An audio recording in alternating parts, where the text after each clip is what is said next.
That is my buddy Glenn. And this is his 1985 Yamaha RZV500R. This is a bucket list bike for me, and Glenn has kindly allowed me to take it for a quick spin before we sell it on Iconic Motorbike Auctions. You know, I've got plenty more to say about this, but frankly, I just need to get on this and get out of here before Glenn wises up and changes his mind.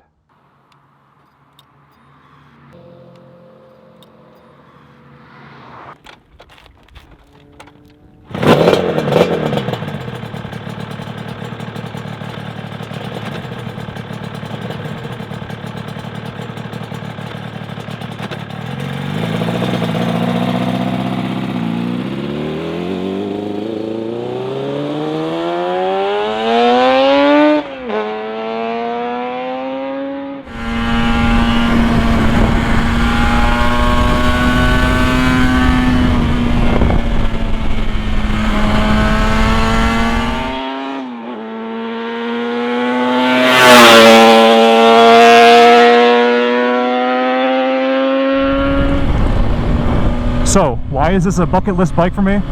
Well, it goes back to the RZ350, a bike that Yamaha USA marketed as the Kenny Roberts replica. But that was really just a lie to make us feel better. I mean, Kenny was riding a 500 in the Grand Prix Championship, and Yamaha obviously made an RZ500, they just didn't sell it in the US. They did sell it to our friendly neighbors to the north in Canada, so I know of a few people that basically did gray market imports and brought them across the border.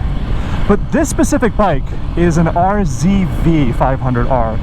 It was only made in Japan, just 1,600 of them were built, and in my opinion it's just a little bit more special. So of course Yamaha wants to create a version of the RZ500 for their home market, but the problem is that Japanese laws at the time had horsepower restrictions, and so they had to detune the motor from about 87 horsepower down to 67.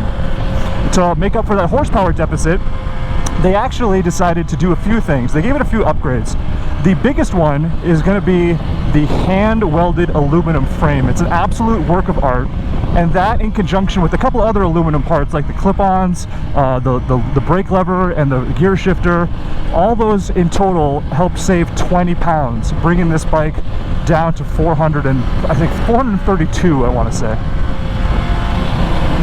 But all Yamaha did to restrict the power was kind of restrict the diameter of the inner exhaust pipes and played with the carburetor jetting a little bit. So if you just undo those couple of things, which is not that difficult, then you've got a bike that gets the full 87 horsepower and weighs 20 pounds less than the other rest of world models. And that's what I've got here. It's an absolute treat.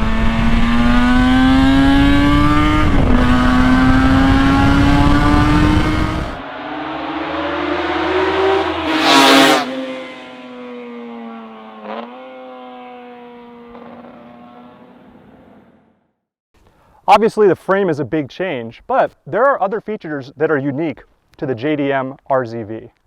For example, the suspension has a lot more adjustability in it, and the forks are air assisted.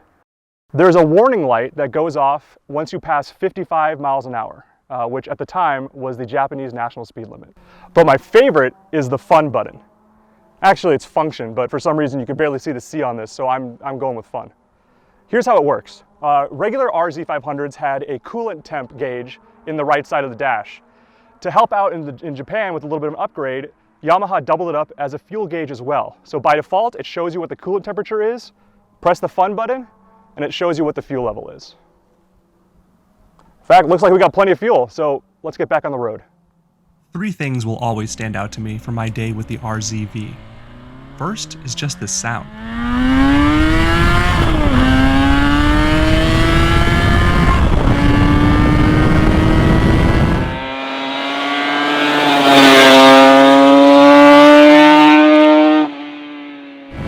Second is how unbelievably comfortable it can be. You can tuck in and act like a racer in the canyons, but when you want to relax, just sit back and ride it like a baby sport tourer. Finally, you've got the Dr. Jekyll and Mr. Hyde nature of a two-stroke. Under 6K, this is a genuinely slow motorcycle, but above 8K, it's a screamer that requires your focus because of how quickly the hit comes out of seemingly nowhere. It really does make you feel like King Kenny himself.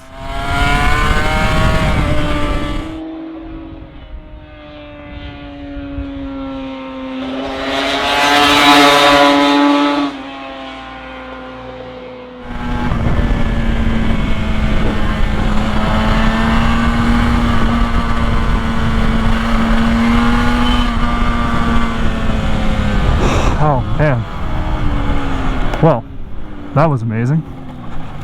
And here's something else that's amazing. That bike. Seeing as I'm currently on what Yamaha's replica was for MotoGP 35 years ago, I figured when I went to go meet Glenn, I should show up on the current thing. The 2020 Yamaha R1M. Let's go take it for a ride, shall we?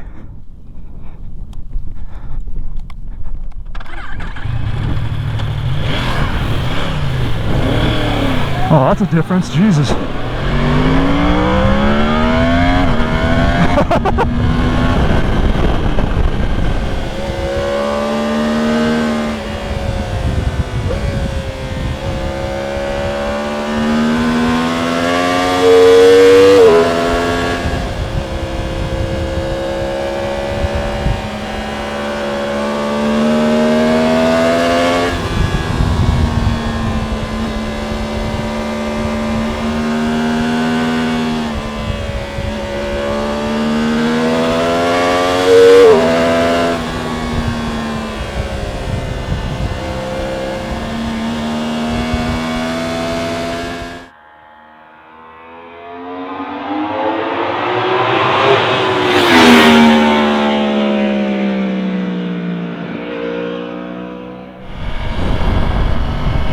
The R1M is simply a staggering machine. I mean, frankly, it's probably too much for the average rider, but that's why we love this kind of thing anyway. It's $26,000, it's dripping in carbon fiber, and it's absolutely packed with the latest and greatest that Yamaha is willing to sell to the general public. I mean, there's no way that you could approach the limits of what this is capable of on the street, but frankly, I even feel like I'm not capable of getting to the limits on the track with this thing. Last year, Yamaha gave me some seat time on an R1M at Utah Motorsports campus, and while it was an amazing experience, I really was actually intimidated by how much more the bike had to give compared to where my skill level was at.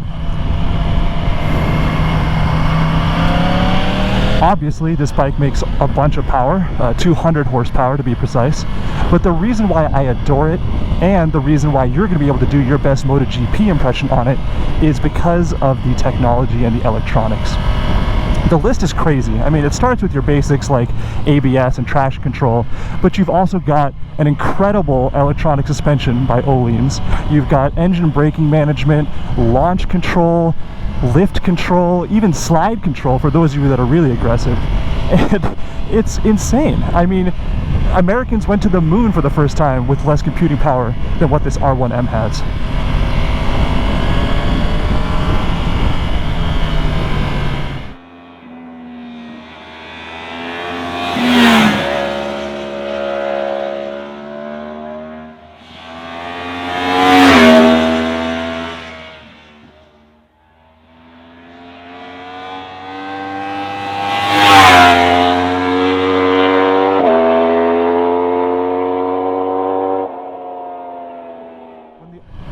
The RZV can be fast or comfortable depending on how you're feeling, but the R1M just has one speed.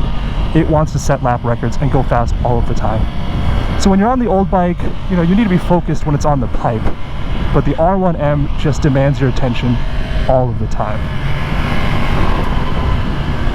It's impossible to compare these two bikes. I mean, it's pointless. There's been so much time and technology between them, but the way I look at it is the RZV is a bike where you can explore the limits of what the bike is capable of, whereas on an R1M, you're just exploring what you're capable of.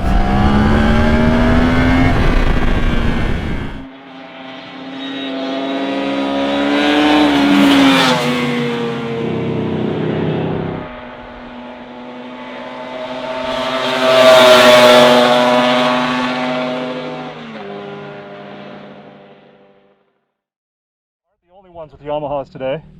Nathan's been jumping from corner to corner to get photos and video on that sweet cross-connect e-bike.